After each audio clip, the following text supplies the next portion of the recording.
अस्सलाम वालेकुम। आज की इस वीडियो में आपको बताने वाला हूँ, अगर आपका अमेरिका में एडमिशन नहीं हो सका, ऐसे कौन से फौरी स्टेप्स हैं जो आपको लेने चाहिए ताकि आपका एडमिशन नेक्स्ट टाइम यकीनी तौर पे हो सके। तो आइए जानते हैं वो गलतियाँ जो आपने नहीं करनी और ऐसे वो स्टेप्स जिनसे लेने से आपकी प्रोफाइल बहुत स्ट्रांग प्रोफाइल हो जाएगी, आप एक कंपेटिटिव कैंडिडेट बन जाएंगे। तो सबसे पहले तो आप अपने स्कूल के प्रोग्राम कोऑर्डिनेटर को ईमेल करें, उसको कहें कि प्लीज़ हमें ये बता दें कि ऐसी कौन सी वजूहत थी जिनकी बेस पे मेरी एप्लीकेशन जो है वो रिजेक्ट हो गई है या मैं एक कंपेटिटिव कैंडिडेट नहीं था। अगर वो आपको ये बता दें तो आपको पता चल जाएगा कि ये गलती मैंने की जिसकी वजह से ये रिजेक्शन हो गई। इसके बाद सेकंड स्टेप है कि आप अपनी प्रोफाइल को अब इस दौरान में कैसे बिल्डअप कर सकते हैं। तो इसके लिए सबसे पहले आप ऑनलाइन कोर्सेज स्टार्ट करें जो कि आपके फील्ड ऑफ इंटरेस्ट या सब्जेक्ट के रेलिवेंट हों। नंबर वन ये पॉइंट है आपके पास। इसके बाद आप प्रोग्रामिंग लैंग्वेजेस सीख सकते हैं। अगर आपके रेलिवेंट हैं ये चीज़ें तो आप प्रोग्रामिंग लैंग्वेजेस सीखें, आप मशीन लर्निंग सीखें। अगर आप सोशल साइंस के स्टूडेंट हैं, आप वॉलंटियर काम करें, कम्युनिटी सर्विसेज के बहुत सारे काम हैं, वहाँ पे पार्टिसिपेट करें। इसके अलावा कॉन्फ्रेंसेस अटेंड करें, वर्कशॉप्स अटेंड करें। हो सकता है तो कोई पब्लिकेशन कर लें, इससे आपकी प्रोफाइल ना सिर्फ फ्रेश हो जाएगी बल्कि इसके साथ वो स्ट्रांग भी हो जाएगी।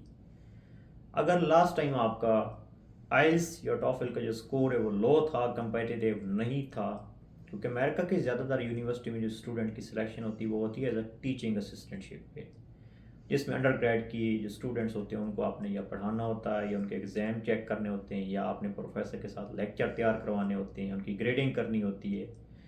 तो बहुत ज़रूरी होता है कि जब आप नेटिव स्टूडेंट के साथ बात करें, आपकी बात उनको समझ आए।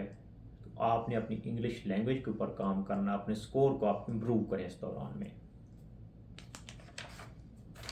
इसके बाद अगर आपकी प्रोफाइल काफ़ी वीक है, आपको लगता है कि मेरी सीजीपी बहुत कम है, साथ में कोई ख़ास पब्लिकेशन भी नहीं है, कोई और काम भी नहीं किया हुआ, तो इसके लिए अगर आप जीआरई कर लें, और जीआरई आपको जर्नल करना चाहिए क्योंकि सब्जेक्ट जीआरई अमेरिका में अब बहुत ही कम यूनिवर्सिटी में जो एक्सेप्ट किया जाता है। अगर आप जीआरई कर लेंगे तो इसका मतलब होगा कि आपने अपने एडमिशन को तकरीबन कंफर्म कर लिया है, क्योंकि जीआरई के साथ कैंडिडेट का पता चलता है कि कैंडिडेट में बहुत पोटेंशियल है, कैंडिडेट कमिटेड है और वाकई एक जेन्युइन स्टूडेंट है। जीआरई क्योंकि हर स्टूडेंट नहीं करता, तो आप जीआरई कर लें, आपके पास अभी बहुत टाइम है।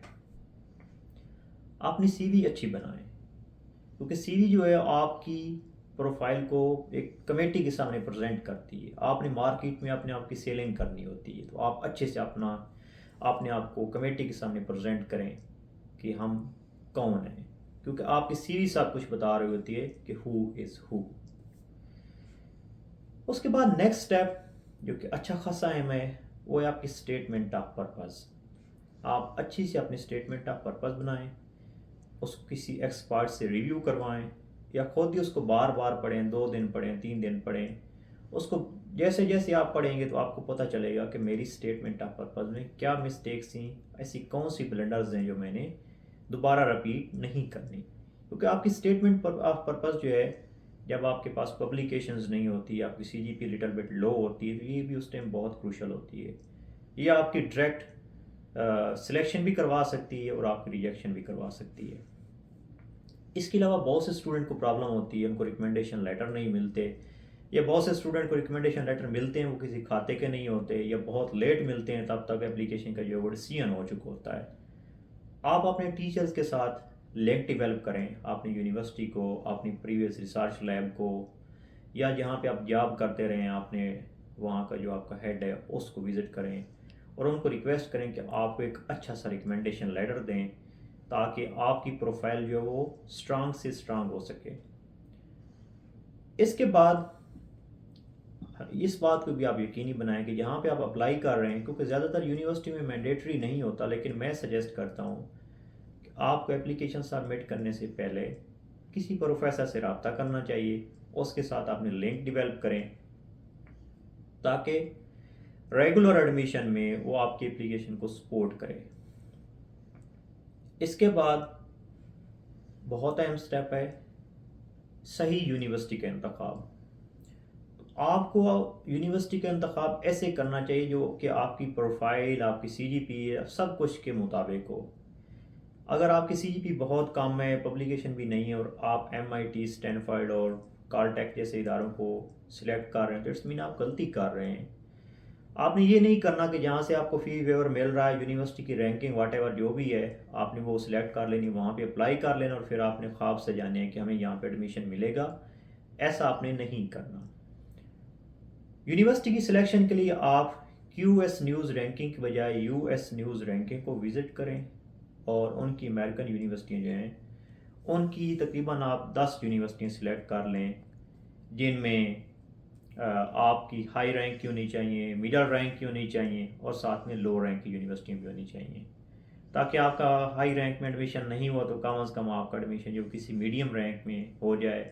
अगर मीडियम में भी नहीं हुआ तो आपका कम अज़ कम एडमिशन जो किसी लो रैंक की यूनिवर्सिटी में हो जाए, क्योंकि at the end of the day America America है। इसके बाद आती बात रिक्वायरमेंट्स की। जो आपने यूनिवर्सिटी सिलेक्ट कर ली हैं उनकी आप रिक्वायरमेंट्स देखें ताकि आप टाइमली उनकी सारी रिक्वायरमेंट्स जो हैं वो पूरी कर लें। उसमें क्या है, सबसे पहले आप उनकी देखें कि वो GRE मैंडेटरी है या ऑप्शनल है या बिल्कुल वो एक्सेप्ट नहीं करते। अगर आप चाहते हैं कि हमने येल जाना है या हमने स्टैनफोर्ड जाना है, प्रिंसटन जाना है, देखें कि उनका GRE वेवर है या नहीं है, आपको उसको फुलफिल करना पड़ेगा। उनकी इंग्लिश लैंग्वेज की रिक्वायरमेंट्स हैं वो आपको देखनी पड़ेंगी कि वो कौन सी हैं। मोस्ट ऑफ द केसेस क्या होता है कि टॉफल की जो रिक्वायरमेंट्स होती हैं वो कम होती हैं, उसमें कम स्कोर आपको चाहिए होता है और आइल्स में आपको ज़्यादा स्कोर चाहिए। अब ऐसे समझें कि स्पीकिंग में आपको आइल्स में 8.5 बैंड चाहिए और वही टॉफल में आपको स्कोर 22 का चाहिए। अब 22 लेना कंपैरेटिव आसान है, 8.5 बैंड जो आइल्स में लेना ज़्यादा मुश्किल है। तो उसके मुताबिक आप इंग्लिश लैंग्वेज की जो रिक्वायरमेंट्स हैं उसको पूरा करें। उसके बाद आप देखें कि ये यूनिवर्सिटी जो है वो एप्लीकेशन फ़ी वेवर देती है या नहीं देती। अगर एप्लीकेशन फ़ी वेवर देते हैं उसके लिए यूनिवर्सिटी की डेडलाइन आप लिख लें कि इस डेडलाइन को अगर हमने रिक्वेस्ट की तो हमें एप्लीकेशन फ़ी वेवर मिल सकता है, क्योंकि $100 you can say 75, 90, $110 it's a big amount. एक स्टूडेंट के लिए जो ऑलरेडी स्ट्रगल कर रहा हो इतनी फ़ी पे करना आसान नहीं है। तो आप एप्लीकेशन फ़ी वेवर लें और वेवर के साथ अप्लाई करें ताकि कम से कम आपको फिनेंशियल जो है बर्डन का सामना करना पड़े। इसके बाद आती है यूनिवर्सिटी की डेडलाइन।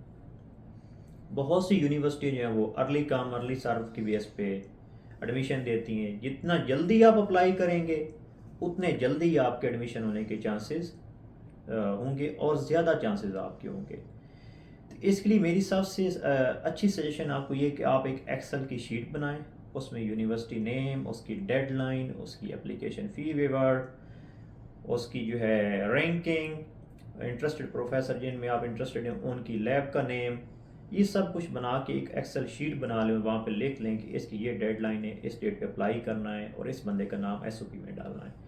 तो इन स्टेप्स को फॉलो करते हुए मुझे यकीन है कि इंशाल्लाह नेक्स्ट टाइम आपका एडमिशन जो है वो कहीं ना कहीं ज़रूर हो जाएगा। अगर आप इन स्टेप्स को फॉलो करेंगे तो यकीनी तौर पे आपके एडमिशन के चांसेस जो हैं वो मैक्सिमम हो जाएंगे।